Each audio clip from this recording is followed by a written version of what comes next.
Apa saya yang buka ya? Ya? Suruh buka cadarnya, Saya dia buka nggak ya? mau. Sahabat, saudara Lili ya, saya buka ya. Assalamualaikum warahmatullahi wabarakatuh. Ini ada berita bisa jadi pelajaran buat para lelaki yang mau menikahi seorang wanita. Dicek dulu itu beneran wanita atau bukan, karena sekarang banyak sekali wanita jadi-jadian ya. Seorang laki-laki nyamar jadi wanita. Seperti yang terjadi di Pinrang, Sulawesi Selatan, ada seorang pria gagal menikah karena ternyata calon istrinya adalah seorang pria yang bercadar. Nah, ini dia videonya, coba kita lihat ya. Jadi ketahuannya itu ketika mau melakukan akad pernikahan gitu ya. Kok kelihatan nih orang gerak-geriknya aneh, nggak kayak perempuan ya.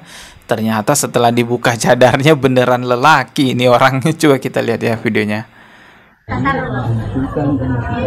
Iya, buka mungkin. Apa saya yang buka ya? Ya? Suruh buka cadarnya, Saya dia buka nggak ya? mau. Sahabat, saudara Lili ya, saya buka ya.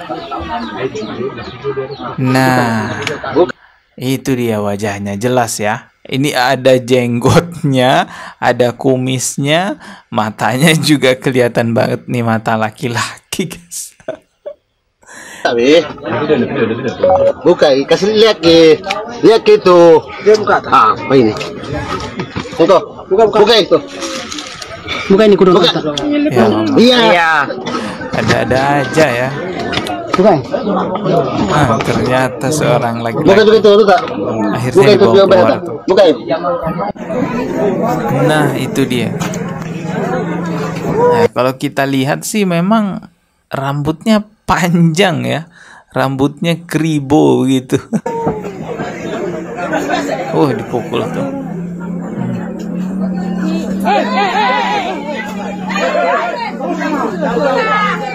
Ya, akhirnya diamankan oleh pihak kepolisian.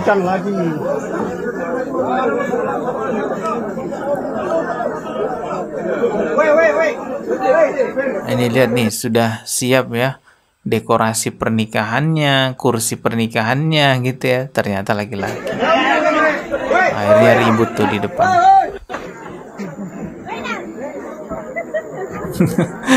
Orang pada ketawa. Ya, akhirnya sudah dibawa ke kantor polisi. Kan sudah aku bilang, tidak ada berkasku kalau mau menikah.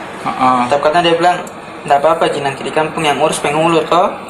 Nah, pernah juga sempat penghulunya telepon, kalau bisa usahakan dulu berkasnya.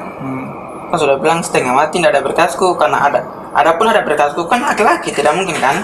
Polisi menyita sejumlah pakaian muslimah dan tas perempuan sebagai barang bukti. Sekarang coba kita lihat kronologi awal perkenalannya. Itu kenal di mana dan kenapa pada sampai akhirnya bisa mau menikah gitu ya. Coba kita lihat nih beritanya dari Tribun. Berawal dari kenalan di TikTok, R tak pernah menyangka bahwa hubungannya dengan sosok bercadar itu adalah jebakan. Berawal dari kenalnya di TikTok. Oke. Pria bercadar yang menyamar jadi pengantin perempuan di Kabupaten Pinrang, Sulawesi Selatan berakhir diamuk keluarga korban hingga tamu yang hadir saat ijab kabul. Hari yang harusnya menjadi momen bahagia bagi R justru berubah gegara pengantinnya ternyata seorang pria. Calon pengantinnya bukanlah bernama Widya seperti yang dikenalnya selama ini. Oh, jadi namanya dia ngaku Widya. Tapi sebenarnya bukan Widya nama aslinya. Melainkan sosok Simpatri yang ternyata seorang laki-laki. Oh, jadi nama aslinya Simpatri. Ya, tapi dia ngakunya Widya. Aduh. Simpatri pun mendadak viral di media sosial gegara identitasnya ini terbongkar pada Selasa, 12 Agustus 2025. Simpatri dan R saling mengenal melalui live TikTok. Saling mengenalnya lewat live TikTok nih, hati-hati ya yang suka kenalan-kenalan lewat live TikTok. Dalam live yang dilakukan Simpatri, ia sengaja memakai cadar hingga membuat R kepincut dengannya. Waduh. Padahal perkenalan mereka saat itu hanya bermodalkan media sosial saja. Sejak awal perkenalannya di TikTok itu, Simpatri memang sudah berniat menipu R dengan mengaku bernama Widya. Oke. Warga Kabupaten Baubau, Sulawesi Tenggara kian berpura-pura menjadi perempuan selama berpacaran dengan R.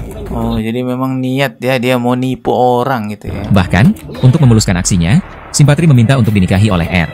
Oh, jadi yang minta dinikahi itu yang justru bercadar ini ya, yang ngaku-ngaku sebagai wanita. Demi menunjukkan keseriusannya, R yang tak tahu apa-apa mendatangi Simpatri ke kota Baubau. Niatnya tentu saja bertemu dengan keluarga Widya yang selama ini menjalin hubungan dengannya. Namun, Simpatri justru membawanya ke kuburan orang tuanya. Saat itu tak ada rasa curiga. R masih percaya apalagi Simpatri juga memakai cadar saat bertemu dengannya. Hingga akhirnya R mengajak Simpatri untuk ke Pinrang dan melangsungkan pernikahan di sana. Hari yang ditunggu pun tiba. Simpatri dan R bersiap melangsungkan pernikahan mereka. Tentunya setelah keduanya bermusyawarah untuk menentukan tanggal pernikahan. Namun, gerak-gerik Simpatri mencurigakan sejak saat itu. Di mana sebelum acara akad nikah, pihak penghulu dan pegawai SARA meminta tanda pengenal pelaku. Namun Simpatri tidak mau menunjukkan dokumen yang diminta.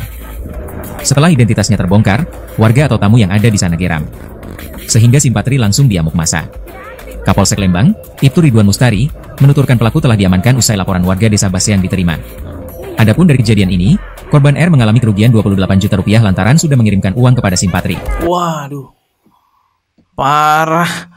Kerugiannya sampai 28 juta itu sudah ditransfer ke Widya itu ya, perempuan jadi-jadian. Jadi awalnya mereka kenalan lewat TikTok, ya pacaran lah lewat TikTok itu, live bareng di TikTok. Bahkan sampai laki-lakinya katanya udah transfer uang 28 juta ya setelah sekian lama pacaran. Pada akhirnya mereka sepakat mau menikah. Si Widya ini dijemput di rumahnya yang ada di Bau-Bau, dibawa ke Pinrang untuk dinikahi di sana. Dan ternyata ketika mau akad baru ketahuan Widya ini adalah seorang pria yang bernama Simpatri itu tadi namanya. Ya ini pelajaran ya buat seorang laki-laki yang mau menikah bahwa dalam agama Islam itu ada yang namanya nazar. Nazar itu melihat calon pasangan sebelum dinikahi dengan tujuan untuk mengenal lebih dekat dan memastikan kesesuaiannya. Jadi dipastikan dulu nih sesuai apa enggak, nih perempuan apa bukan. Nazar ini bagian dari proses ta'aruf, perkenalan yang dianjurkan dalam agama Islam. Jadi tidak tiba-tiba langsung mau akad, tapi dipastikan dulu, dilihat dulu, beneran nggak nih perempuan, beneran nggak nih sesuai dengan kriteria yang kita inginkan. Tetapi nazar juga ada syaratnya. Ini ada penjelasan dari Ustadz Syafiq Reza Basalama. Coba kita simak ya. Ini Syekh bin Utsaimin rahimahullahu ta'ala dalam kitabnya Syarhul Mumti itu mengkaji bahwa nazar ini ada syaratnya. Syarat yang pertama, antum benar-benar mau menikahi dia. Ini syarat yang pertama. Yang kedua, ada harapan besar diterima. Kalau antum harapannya kecil, nggak boleh antum nazar. Karena nazar ini jamaah, antum diperbolehkan melihat apa yang tidak boleh dilihat oleh orang laki lain. Melihat apa? Melihat rambutnya, melihat lehernya. Jadi perempuan yang dinazar itu diperbolehkan pakai baju rumah. Pakai daster umpamanya, tangannya kelihatan, kakinya kelihatan.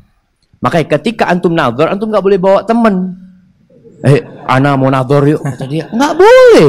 Nggak boleh ya. Dan nazar ini biasanya pihak perempuan juga ditemani oleh orang tuanya gitu ya. Karena teman antum haram buat dia nazar, buat antum halal. Karena antum mau menikah.